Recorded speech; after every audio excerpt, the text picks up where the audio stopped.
FXRRVST Productions. We're in the Factory Girl Gastro Pub on the Danforth. I'm the Moose, and today we're talking to Holly and Matt from Forest. Welcome. Thank you. First of all, Forest isn't spelt Forest, is it? Let's be honest, it's got an X and a V in it that looks strangely like 15 to me. Yeah. Was that a deliberate pick? Yeah. Yeah? Yeah. Okay, cool. I think it's 50-50. Had a little bit to do with us dropping out of the school, but no, I'm good. No, so I used to drink an Australian wine called the Full 15, you see, Yeah. and the Full 15 was fantastic. I can't get it here, all right, and it was just stunning stuff to get. But there you go. That's where my 15 fixation comes from. The next question I got for you: are you feeling better? Because when we saw you at the Horseshoe the other week, you were sick as dogs. Let's be honest. Yeah. Yeah. Well, Matt's still sick. I just got better, but yeah, it's been lingering a lot. I've been sipping on egg whites, honey, and lemon juice, which is apparently some drugged out concoction that's supposed to make you feel better, but I still don't really feel well. So I guess it didn't work. Well, you're going to have to feel better soon, because at some point you're going to be in Adelaide Hall, I understand, coming up. Yep. Yeah. Is that March 28th? Yeah. March 28th. Cool. Okay, so Adelaide Hall's changed a little bit since I've first been in there as a 2-tier venue, and now it's a 1-tier venue. They put a bar in across the top of it, but it's still a really funky place to go play. Have you played in there before? Yes. Yeah. Yeah. Oh, I think after it was changed though. After it's changed, though, yeah. No, it's a good place. I think just dropping back to the Horseshoe for a second. The piece that got me really was the fact that although you were ill, you carried on and continued to do the set, all right? Which I was impressed with immensely, because the show goes on regardless, right? Yeah. We never played there before, so we had to make sure that we did play it. We usually play for my mom in a bar, so that's probably better to play a more well-known place in Toronto as opposed to like Mississauga. Or, Yeah. Is that are you based in Toronto? Or are you based out and whereabouts in Toronto are you roughly? Next to the airport. I live like right beside the airport. You're right beside the airport. Yeah, oh right, exactly. okay, cool. Right, okay, cool.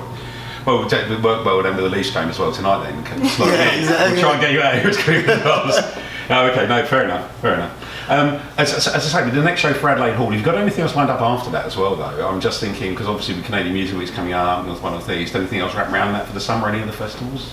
We missed all the deadlines for those. Oh, right. We missed all of them. But at the end of May, we're releasing our album, so that'll be good. Good. Yeah. Hopefully, but after Adelaide Hall, I think the next show will just be our album release, and then May 26th. Yeah. May 26th is your album release, yeah? Okay, have you got a slot, a gig booked for that already, or? Yeah, Drake Hotel. Drake Underground. Yeah. Drake Underground. Oh, right, excellent. I love Drake Underground. Never been, so that'll be first time. Oh, really? So seriously? No, I love it. It's a really cool spot, and yeah, I like it down there. Drake just sounds nice, but it's a cool name. It's good. Apparently, there's a tremendous patio on top. I've not been there either, but I did at some point during the summer. That's my other goal. If you've got to be in the basement, then be on the roof, right? So yeah, exactly. You've got to do both. So May 26th for the album release, and how long's that taken for you? Because it sometimes takes quite a bit of time to get together. So can you just tell me a little bit about the album and how that's come together for you? You do the talker. Well, we had all the material ready for our album in December 2015, and we got a producer and all this, and it didn't work out. So we kind of wasted from November to February. So we recorded a couple songs and scrapped that, and then we got someone else. Recorded a couple songs, scrapped that. We got someone else, recorded a couple songs, scrapped that. But now we've found someone that works. So this Thursday we're finishing it. Fantastic. The last If session. I can do If it. you can sing. But, It's just me that makes everything take longer, because for some reason my immune system sucks. Well, It's just as simple as that. Doctor said my immune system sucks. And I don't like vegetables, so it just doesn't help at all. Oh, it might come to vegetables later. Actually, we've got vegetables. May well turn up further down. So yeah, but that's an important part, though, isn't it? In terms of getting the date and the release and all the rest of it. And it's more important in many ways to actually get someone that you can work with. It really works. Yeah. Okay. We learnt that really the long way, which I think we had to, but now we know. But yeah, in hindsight, you'll be able to look back and say, we could have gone with the first person, then we wouldn't have been happy. Yeah. And then, but this way, at least you've gone through those trials and tribulations. A bit like ourselves in terms of being able to film. It took us 2 years to find a place to actually film it. Oh, Oh, really? So yeah, we just, I don't know what it was, we just couldn't, it didn't come together, whatever, and the fact we're in here is amazing. Yeah, it's right. They No, really it's fun. really is good, really good fun. So talk to me a little bit about, but I know that on the site and also the gigs, you talk about the sort of the eco side of what you're doing, yeah? And I'm fascinated by that. So first of all, May 26th will be in our diaries for the Underground. And in actual fact, I've got a buddy of mine who arrives from the UK on the 25th. Oh, cool. So I know Riz going on the 26th. Yeah. So that's good news already. But talk to me a little bit about the eco side of what you're doing and how you split that out. You know what your principles are around it. Because I'm fascinated a little bit by how that works. You want to talk, mate? Sure. Since I was little, I wanted to be an environmentalist, and that kind of changed when I discovered music. But I still had a huge passion for it. And when I met Matt, so did he. And just we watch a lot of documentaries on environmental things, and it's being a musician. You kind of need to have merchandise and all this stuff, and it's really easy to see how quickly it can become like really uneco-friendly. Just from a t-shirt and then having plastic wrapped albums and things like that. It just when you buy an album you don't see it, but if you have hundreds of albums stacked, that's a lot of plastic.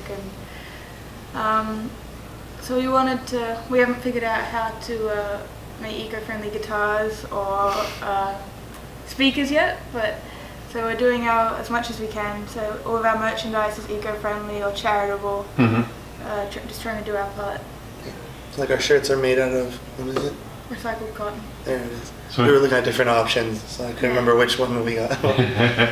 No, it's important, and I think there's the whole piece about plastics, and in particular the wastage wrapped around that is criminal in my opinion. Right, the amount you've got to go through to do that. I saw there was a piece in the paper this week about the shop in Ottawa opening up, whereby there will be no packaging. You'll either bring your own jar or you'll buy a jar from the company and fill the jar and then go. And they'll be done on weight and deduct the weight of the jar and there you go. I've seen a couple of places do that. There's not a lot of it. There's quite a bit of it in Europe. Not enough, really. But there's been people who've been had these sort of packaging saboteurs who've just gone in and taken all the packaging off before they bought anything and left it all dumped on the floor. I love that. It's like, you bought it and want to make it my problem. I'm leaving it and it's your problem. Yeah, so exactly. there you go. Just leave all this pile of mess in the middle of the aisle. I really thought that was quite cool. Yeah, no, definitely. In many ways. No, the reason I'm asking is simply because it's not something we see very often in terms of reuse, almost like a reuse, recycle, minimise the amount of waste and packaging that goes on. And it's important, I think, because it's important, but because you want to be able to make sure that things will actually not only last, but you're not creating any more of an imprint on the planet than you need to. Yeah. Cool. Yeah, definitely. Cool. Excellent. So just out of interest, for the album release you've got coming out, how many tracks are on that? Because I know you'd released an EP or put an EP up on Bandcamp earlier, didn't you? So how many tracks will be on the album? Just linking back to that. What did we count, 9? Yep. We should probably know that right off by heart, shouldn't we? 'Cause we just, yeah, well, pretty sure it's 9. It is 9. The only reason I'm asking is because there's been a really big drive to release just EPs, so bands are releasing EPs on a continuous basis, and then you don't see the full First of all, it's a huge labour of love to be able to make the album in the first place, right? And secondly, what people are doing is they're breaking that timeline down. I'm seeing that increasingly as time moves on. So it's an interesting move away from the typical album release. 9 is a good size album. So I think it's even a bit on the smaller side. I mean, now a lot of bands that we listen to, you get double-digit albums. Like 10 up, 15, whatever it is. Yeah. But a lot of you're right about the whole EP thing. I know a couple bands that are starting to do this whole part 2 album type of thing. So the first EP is this is one album, but just the first part, and then next one comes out in 6 months, and then they milk it that way. Yeah. But I think it's just we don't want to re-release things. Like traditionally, I guess you'd have an EP, has a certain amount of songs, do an album if you get signed or whatever, and then you have those same songs re-released. We just kind of want Yeah. to do it all at once, Yeah. not do the same song over and over again. We're already sick of the old songs that have been. Well, it's interesting you say that because, again, just to sort of wrap up that piece, touring albums as well in anywhere, all right, whether it be in Oz, whether it be in the UK, whether it be in Canada, you've got a lot of places to go to, a lot of people to sit in front of, a lot of people to perform to get, to get lots and lots of album, to get lots and lots of album sales, So, it's important as well that, if you're bored with stuff that you've written previously, that you give it a chance to become new again, and then come back to it after the event. Yeah. Exactly. So that's really key. That's really key. Brilliant. Well, thank you. Well, it's going to take us into this speed round of doom, which is not as doomy really as it sounds. Scary. But here you go. So, based on the fact you're not keen on vegetables, Matt, which pizza would most clearly describe your personality? If you had to pick a pizza out and you go, right, this is going to match who I am, what's that pizza going to look like? You first, I just think. Yes, yeah. Oh, I was supposed to. You're good. Yeah, You can't duck it. Loads of veggies. Loads of veggies. Excellent. Steak. Steak. Yeah, Okay. steak. I mean, I'm pretty sure you can't fit a whole steak, but like slices of steak and cheese. And a lot of cheese. A lot of cheese. That's just based on what I like. But like, Okay.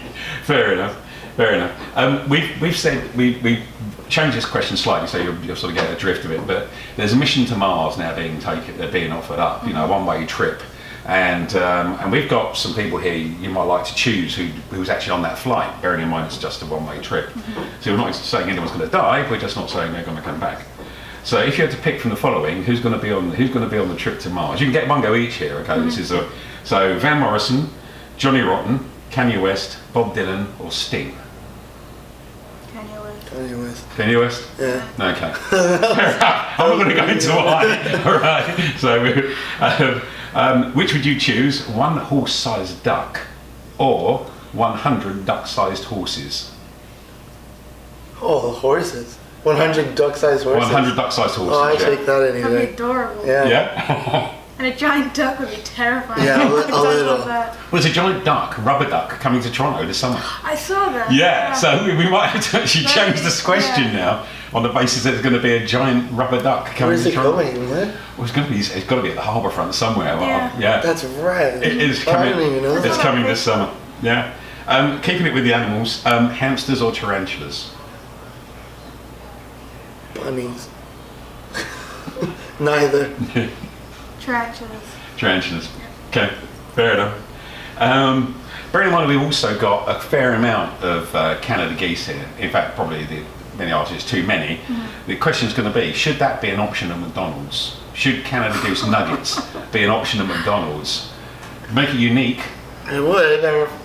I'd say no. And I don't even know. I don't think they could get them. They're so tough. Scare the crap out of me. I think they're too cute.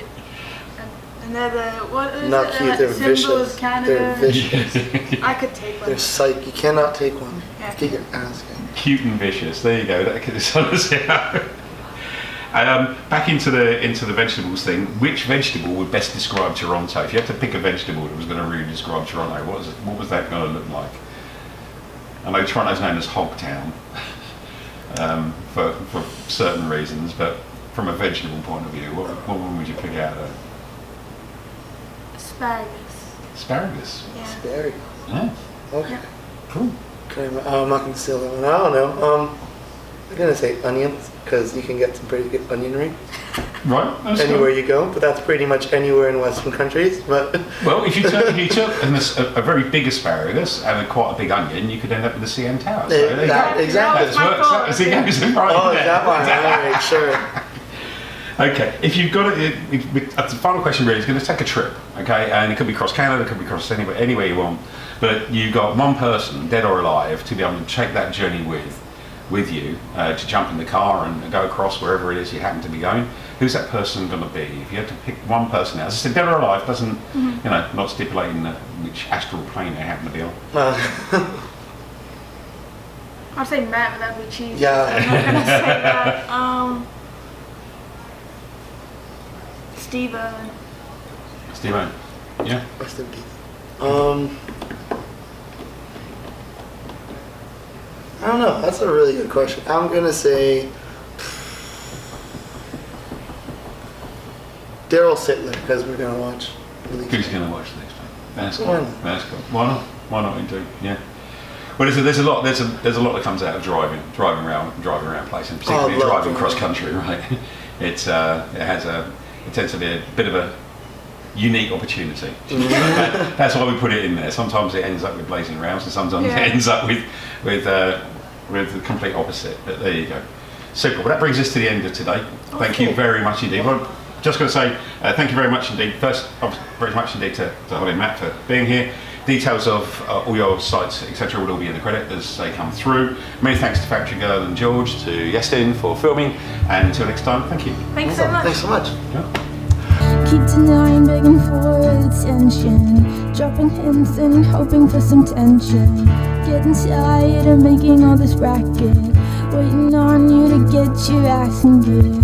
I don't wanna be so invested. Played it cool and then I overdressed it.